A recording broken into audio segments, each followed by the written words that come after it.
We are going to make our basic bodice.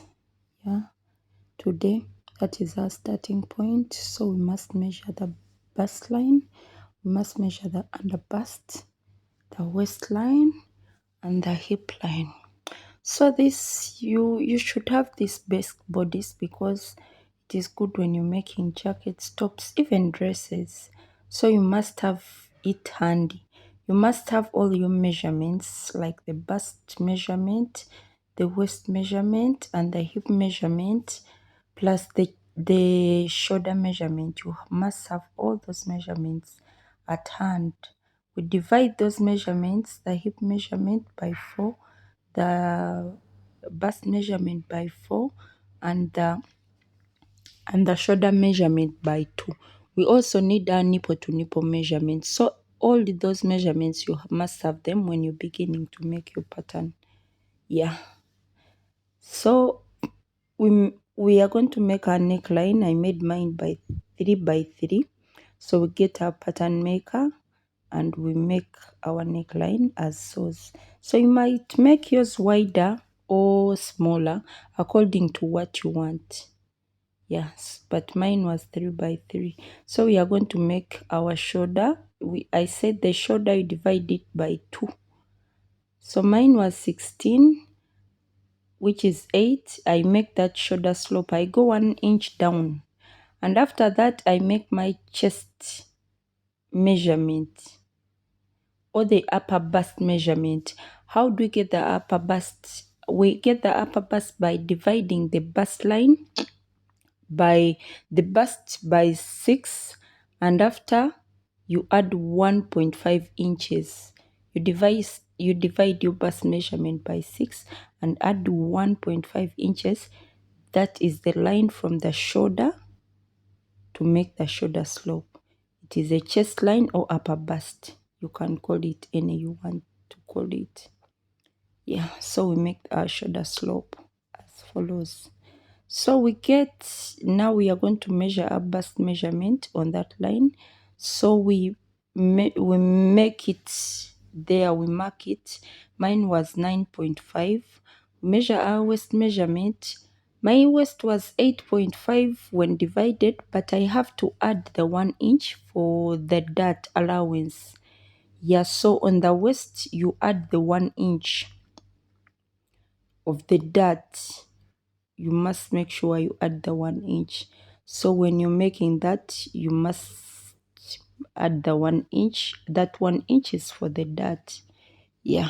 So we make our nipple to nipple measurement there. My nipple to nipple measurement was 7.2 divided by 2, which is 3.6. I mark it on all those lines. After that, I get my ruler and connect those lines there, as you can see. That is my nipple to nipple measurement. You measure your nipple to nipple and know. So we go down from the bust line 1 inch and we go up from the hip line up 2 inches. Yeah, if you are making a dart, go up on the hip line 2 inches and down on the bust line 1 inch. Then after that, we are going to, that 1 inch we left in the waistline, we indicate it 0.5 on one side and 0.5 inch on one side. So we connect those points. Yeah, we connect the points to make our dart.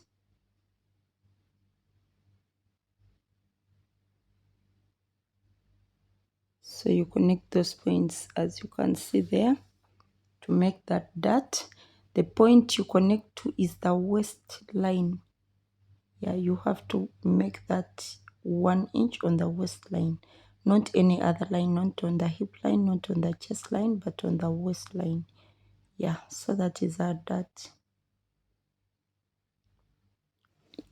So now we are going to divide our by 2.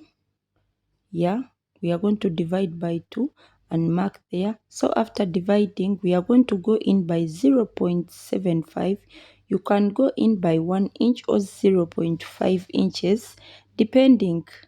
So we make our armhole. Yeah, we make a mole curve. So we connect those 3 points, the bust measurement to the 0.5 inches we went inside, and then to that shoulder slope. So you connect those points together. You can use your hand, but I usually use that pattern maker. I'm not so good at freehand, but if you're good at freehand, you can also use your freehand. Yeah, so we are going to connect also the hip line to the waistline. Yeah, as you can see there. So we also connect the chest line to the hip line.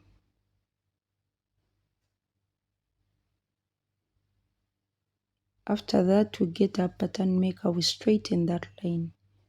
You make that line, you make it curved. Yeah, it was 2 pointed, we curve it. We don't want points, we curve it a little bit. Yeah. So what we are going to do now is we are going to add the seam allowance. Yeah, we are going to add our seam allowance. Yeah, so I made a seam allowance of 1 inch, 1 inch all over.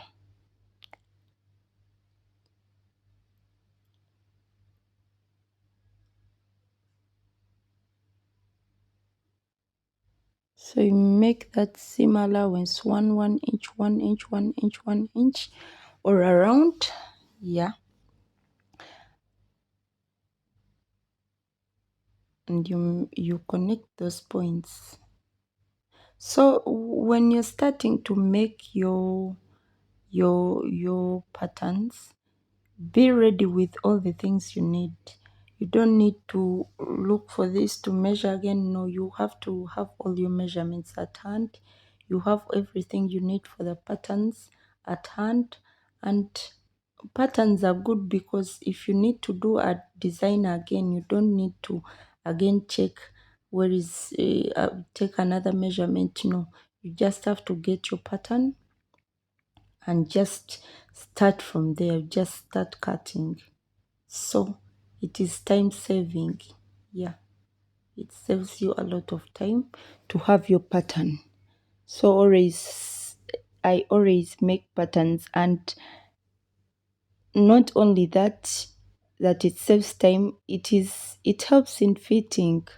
Yeah, it helps in fitting. Most times with a pattern you don't go wrong. If you have a pattern, you just cut. You don't go wrong. It helps in fitting. You'll know that this is my fit. You know, they always tell us that you can't go wrong with numbers. Yeah. So if you're sure you measured the right way, you're very sure you took the right measurements with that pattern, it will fit. I am sure it will fit. So it is not easy to make mistakes on the if you have the right pattern, it's not easy to make mistakes. So I always put the sewing allowance on. Most times, not always, most times I sew with the sewing allowance on my pattern because it is easy to forget. Yeah, it is easy to forget it. So when I put on, I just cut. Yeah, so we connect. Those are our sewing allowances. That is our sewing allowance. Yeah, you connect all those points. So that is how our pattern looks like. Yeah, so when you're making a back pattern, we shall not use another paper. You don't need so much. You just go on up and get down by 1 inch in the back instead of 3 inches. And you also come on this line, which is the bust line, and you make that dart from the bust line. You don't start from the waist, from 1 inch down. You just start from the bust line and connect the darts to down. Yeah, so that's the main difference. You might not need to make another pattern for the back. Yeah,